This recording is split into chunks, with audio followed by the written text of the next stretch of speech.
What's up guys, we're here in Fez. It's honestly not our favorite city that we've been to in Morocco, and we'll tell you why throughout the video. But it is a spot that most people come to on their trip in the country. So in this video, we'll show you the best things to do when you're here. So hope you enjoy it.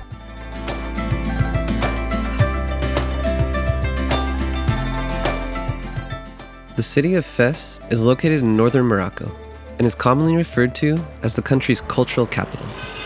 Dating back to the 9th century, Fez is known for its ancient, chaotic Medina filled with madrasas, palaces, residences, mosques, and fountains from this period.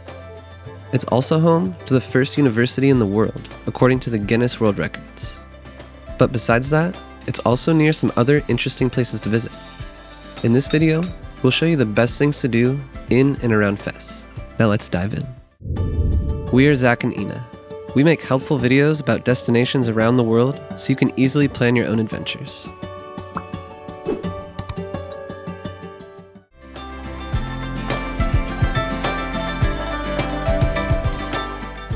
Fes el Bali is the oldest walled part of Fez.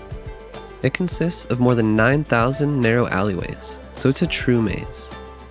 That's why we really recommend going on a guided tour here on your first day. Not only will you see the important historical sites and souks, but you'll also feel more at ease wandering these tight alleys. Check out the guided tour we did via the link in the description below. It also includes a visit to the colorful tanneries, which we'll talk more about shortly.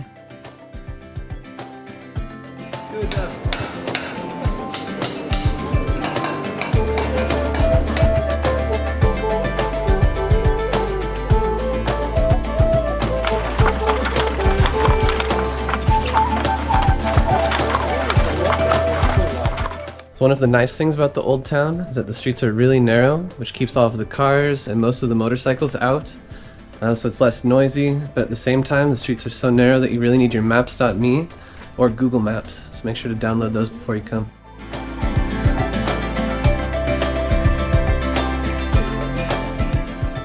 The old city of Fez is surrounded by hills that offer panoramic views. The Marinid Tombs are located on the hill that lies to the north of the city. These monumental tombs were originally a royal necropolis for the Marinid dynasty, which ruled in the 13th to 15th centuries. And although the tombs are in a heavily ruined state today, it's still fun to walk around here and take in views of the entire walled Medina from above.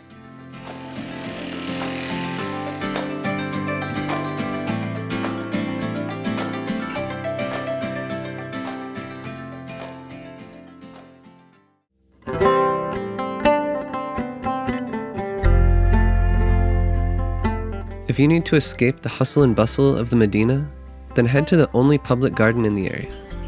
This peaceful slice of nature is home to various birds, plants, flowers, and palm tree-lined walkways. Stroll around the gardens to recharge your batteries.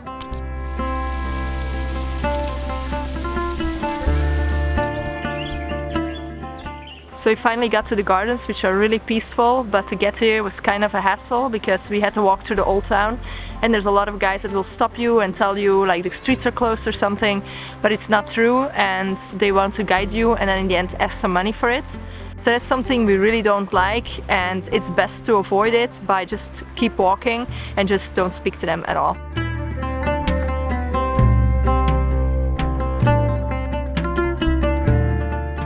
Located in the Medina, this madrasa, or Islamic school of learning, is one of the few religious buildings in the city that non-Muslims are allowed to enter.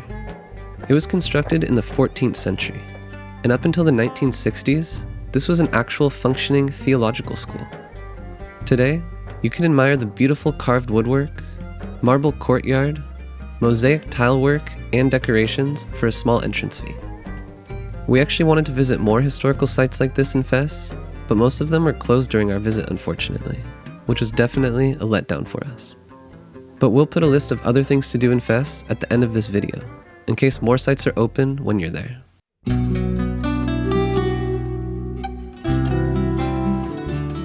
Located in the Old Town, the tanneries have been the bustling center of the city's leather industry since the medieval era.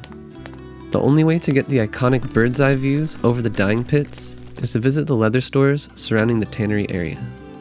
A visit here is usually included in the guided tour. And at the end, you also have the option to buy authentic leather goods if you'd like. Any chemicals, or it's all natural? No, that's natural. That's not the original color of leather.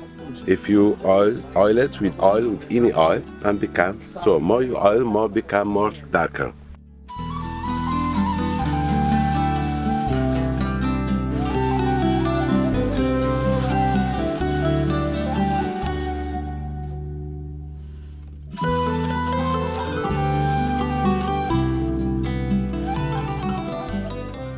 One of the things we liked about Fez was its proximity to other interesting destinations. The UNESCO World Heritage Site, Volubilis, is situated a 1.5-hour drive from Fez. Home to the best preserved Roman ruins in all of Morocco, this site was one of the most remote outposts of the Roman Empire. The site is bigger than you might think, and we really enjoyed walking around the remarkable structures, such as the Forum and the Triumphal Arch. Day tours from Fez usually combine this archaeological site with a visit to the city of Meknes, which is also known for its imperial past. Find a link to such a tour in the description below.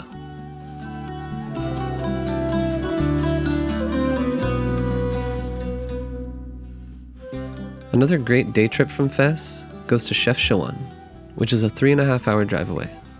It's known as the Blue City, thanks to its picturesque streets filled with houses painted in different shades of blue. The best way to explore these alleyways is to simply get lost and take photos.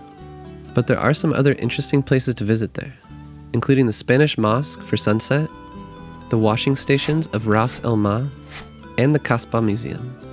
You can learn about this quaint city in our other video all about the best things to do in Chefchaouen.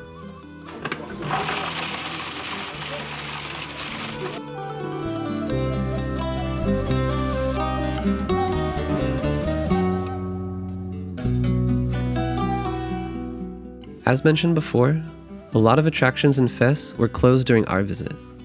We've included some of those on the screen here, in case they're open when you're there. If you're planning your Morocco trip, we recommend keeping things organized with our interactive travel planner. Find a discount code below. We also included important links that you'll need for your Fez trip in the description, such as a full travel guide with where to stay and eat. We'll catch you on the next adventure.